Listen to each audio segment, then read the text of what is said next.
ये आकाशवाणी है।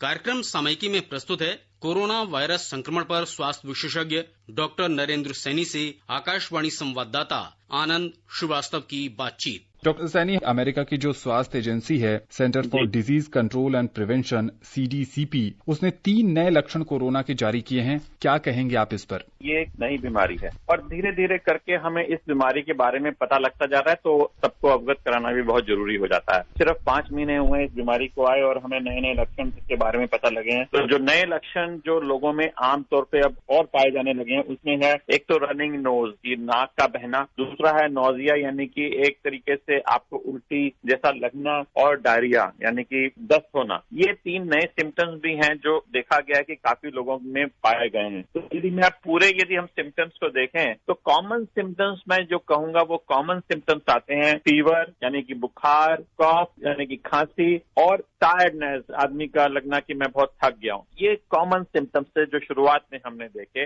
अभी भी ये कॉमन सिम्टम्स में 70% लोगों को यही सिम्टम्स से आते हैं, लेकिन फिर धीरे धीरे हमें पता लगा जब कि गले का खराब होना, कंजक्टिवाइटिस होना, आंखों में कुछ खराबी आना, आंखों में कंजक्टिवाइटिस होना, आंखों में पेन होना, फिर आया सर दर्द, हेडेक, ये आया। फिर हमें पता लगे कि काफी लोगों को लॉस ऑफ टेस्ट यानी कि सुगंध का पता न लगना, टेस्ट का पता न लगना, ये भी देखे गए कि ये सिम्टम्स आए। फिर हमें स्किन रैशेस लोगों में मिले। तो अब जो अभी हमें WHO ने, CDC ने देखा कि काफी मरीजों को अब रनिंग नोज, डायरिया और नोजिया, यानी कि अब टोटल मिला के हम देखें तो हमारे पास कुल मिलाकर ये 12 सिम्टम्स के आसपास बनते हैं। तो ये भिन्न भिन्न प्रकार के सिम्टम्स हमें पता लग रहे हैं और जैसे जैसे सिम्टम्स हमें पता लग रहे हैं हम लोगों को जानकारी दे रहे हैं। इसलिए लोगों को भी अपने आप को अपडेट करते रहना बहुत जरूरी होगा इस बीमारी के बारे में। डॉक्टर सैनी, जब से इस वायरस का प्रकोप शुरू हुआ है तब से जो एहतियात बरतने के लिए कहा जा रहा है, मास्क पहनना, सोशल डिस्टेंसिंग और हैंड हाइजीन। हैंड हाइजीन में 2 तरीके बताए जा रहे हैं, हाथ धोना साबुन से बार बार और दूसरा हैंड सैनिटाइजर। यहाँ एक बड़ा सवाल यह है कि मार्केट में कई तरह के सैनिटाइजर उपलब्ध हैं, वो कौन सा सैनिटाइजर इस्तेमाल किया जाए जो प्रभावी हो? अभी हमें इस बीमारी को रोकना है, ट्रीट करना है, तो सिर्फ ये 3 ही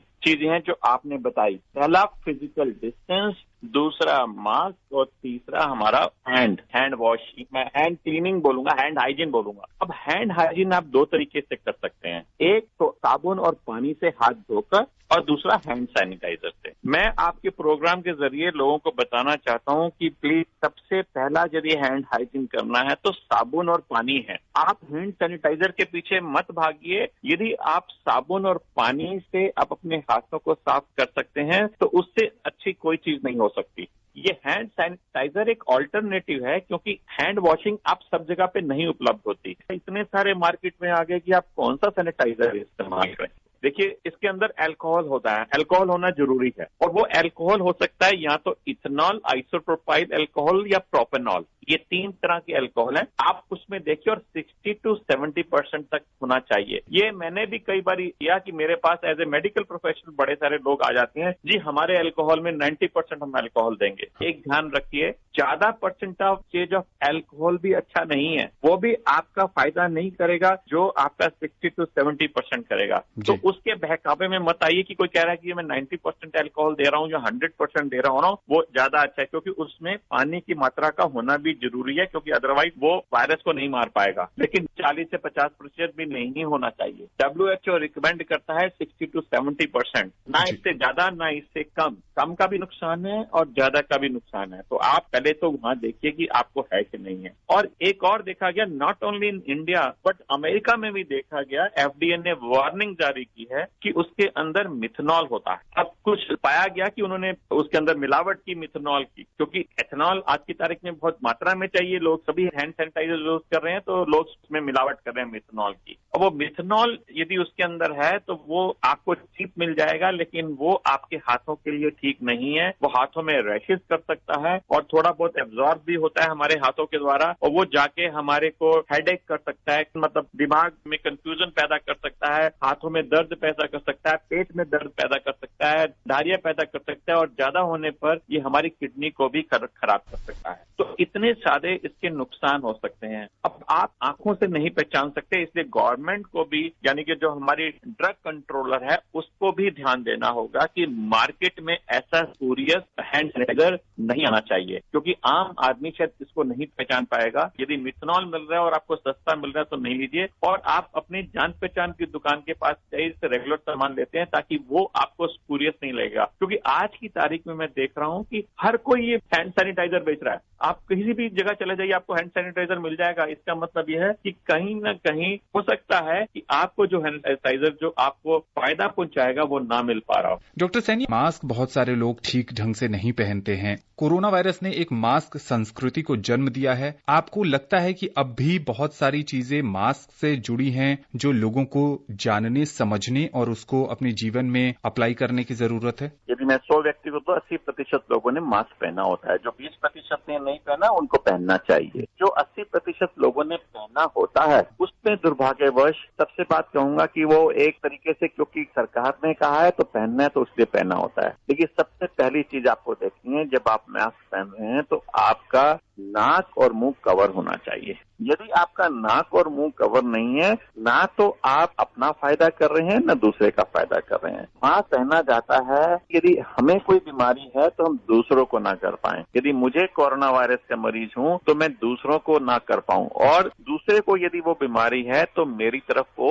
उसके सांस के द्वारा, उसके बोलने के द्वारा मेरे तक ना पहुंच। तो उसमें यदि मेरा नाक या मुंह दोनों में से कोई भी एक कवर नहीं हो रही तो वो कीटाणु मेरे अंदर पहुंच जाएंगे मुंह के द्वारा या नाक के द्वारा और मुझे बीमारी कर देंगे। तो ध्यान रहिए, आप दोनों चीजें कवर हो। और यदि आपके साथ में लोग हैं उनके कवर नहीं है तो आप उनको बोलिए प्लीज आप दोनों करिए, क्योंकि आपके लिए भी अच्छा नहीं और मेरे लिए भी नहीं अच्छा, ताकि हम एक दूसरे की हेल्प करें, एक दूसरे को समझने में। तो ये एक सबसे अच्छी पहल होगी। दूसरा, जो आम आदमी है, बार बार हम कह रहे हैं कि आप अपना घर में बना हुआ कॉटन का मास्क पहनिए, क्योंकि यदि बाहर का मास्क पहने जिसको हम सर्जिकल मास्क बोलते हैं, जिसको आप ये नहीं कि आप 10 दिन तक पहने रखें, आपको रोज बदलना होगा। क्योंकि अभी तक ऐसा कोई हमारे पास साधन नहीं आया कि हम इस मास्क को धो सकते हो या किसी केमिकल में डाल के इसको हम कहते हैं कि हाँ जी ये ठीक हो गया। क्योंकि रोज यदि आप उस मास्क को बदलेंगे नहीं तो आप उन्हीं कीटाणुओं को साथ लेकर घूम रहे हैं। यदि आप घर में बना हुआ मास्क पहन रहे हैं, कॉटन है जिसको हमें मालूम है कि हम धो सकते हैं पानी और साबुन से, 2 मास्क बनाइए, एक को आप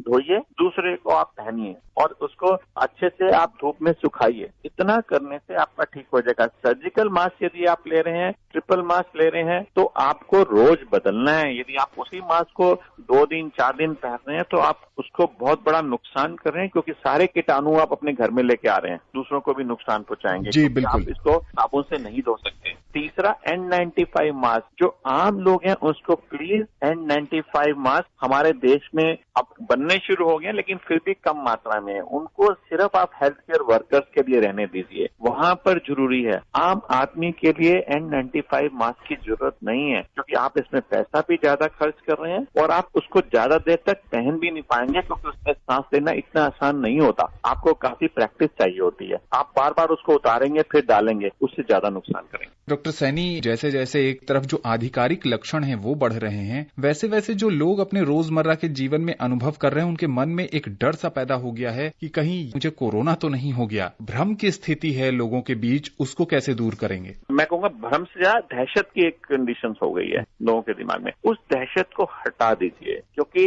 दहशत सबसे ज्यादा मुझे और बीमारियां पैदा करती है। दहशत मुझे एंग्जाइटी पैदा करती है, दहशत मुझे डिप्रेशन पैदा करती है, दहशत मुझे यदि मेरी शुगर थोड़ी सी बॉर्डर लाइन है मेरी शुगर बढ़ा देगी, दहशत मेरे को ब्लड प्रेशर बढ़ा देगी, दहशत मुझे नींद नहीं आने देगी। तो बिल्कुल दहशत को हटाइए। मैं क्यों कह रहा हूँ हटाइए, क्योंकि अभी भी यदि हम देखें तो मेरे 100 में से 85 से 90% जिनको वायरस कोरोना की बीमारी हो भी जाती है वो एब्सोल्युटली बिना किसी दवाई के ठीक हो जाते हैं। 60% लोग तो हॉस्पिटल इवन डॉक्टर तक नहीं पहुंचते, वो उनको हुआ है, उनको पता भी नहीं लगता कब वो ठीक हो गए। तो इतने सारे लोग तो बिना किसी दवाई के, इवन बिना कुछ अपने आप को रियलाइज किए कि उनको बीमारी है, वो ठीक हो जाते हैं। डॉक्टर सैनी, आकाशवाणी से जुड़ने के लिए और विशेषज्ञ राय साझा करने के लिए आपका बहुत बहुत शुक्रिया। Thank you. अभी आप सुन रहे थे कोरोना वायरस संक्रमण पर स्वास्थ्य विशेषज्ञ डॉक्टर नरेंद्र सैनी से आकाशवाणी संवाददाता आनंद श्रीवास्तव की बातचीत। ये कार्यक्रम आकाशवाणी के समाचार सेवा प्रभाग द्वारा प्रस्तुत किया गया।